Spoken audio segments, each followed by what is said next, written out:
पार्थ, यह संसार असंख्य व्यक्तियों का समूह है और हर व्यक्ति अपने अपने स्वभाव, इच्छाओं और दृष्टिकोण के अनुसार कार्य करता है।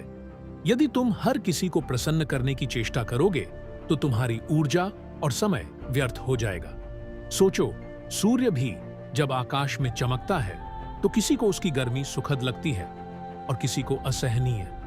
समुद्र अपनी लहरों से सागर किनारे को रूप देता है, परंतु फिर भी कुछ लोग उसे शांत मानते हैं और कुछ उसे उथल-पुथल भरा। यह संसार ऐसा ही है जहां हर व्यक्ति अपने स्वार्थ और दृष्टिकोण से देखता है। जो लोग केवल प्रशंसा की कामना करते हैं वे अपने धर्म और कर्तव्य से भटक जाते हैं। तुम यदि केवल दूसरों की संतुष्टि के लिए अपने कर्म करोगे तो तुम्हारी आत्मा तुमसे प्रश्न करेगी, क्या तुमने अपने लिए कुछ किया? याद रखो, यह जीवन तुम्हारा है। तुम्हारा धर्म, तुम्हारा कर्तव्य, तुम्हारा कर्म, ये सब तुम्हारे आत्मा के साथ जुड़े हैं। सर्वे भवन्तु सुखिनः अर्थ यह नहीं है कि तुम स्वयं को कष्ट देकर दूसरों को प्रसन्न करने का प्रयास करो। अपने धर्म का पालन करना, सत्य पर चलना और निष्काम भाव से कर्म करना, यही तुम्हारा उद्देश्य होना चाहिए। इस संसार में तुम जो भी कार्य करोगे वह कुछ लोगों को पसंद आएगा और कुछ को अप्रिय। यह स्वाभाविक है।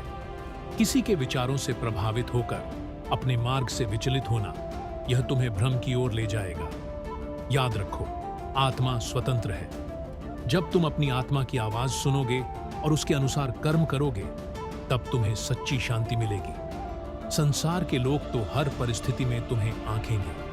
वे अपने मत देंगे, कभी सराहेंगे, कभी आलोचना करेंगे, परंतु तुम यदि उनकी राय के अनुसार चलोगे तो तुम अपने धर्म को भूल जाओगे। तुम्हारे लिए तुम्हारा स्वधर्म, तुम्हारा अपना कर्म ही सर्वोच्च है। दूसरे की अपेक्षाओं और प्रसन्नता के लिए अपने धर्म को त्यागना उचित नहीं। दूसरों को प्रसन्न करने का प्रयास छोड़ दो। अपने मन को एकाग्र करो, अपने कर्म को साधो, निष्काम भाव से कार्य करते जाओ, फल की चिंता मत करो।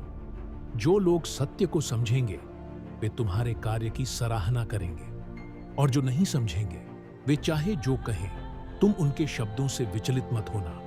तुम केवल अपने धर्म, अपने सत्य और अपने कर्तव्य पर ध्यान केंद्रित करो। यही तुम्हें वास्तविक आनंद और संतोष देगा।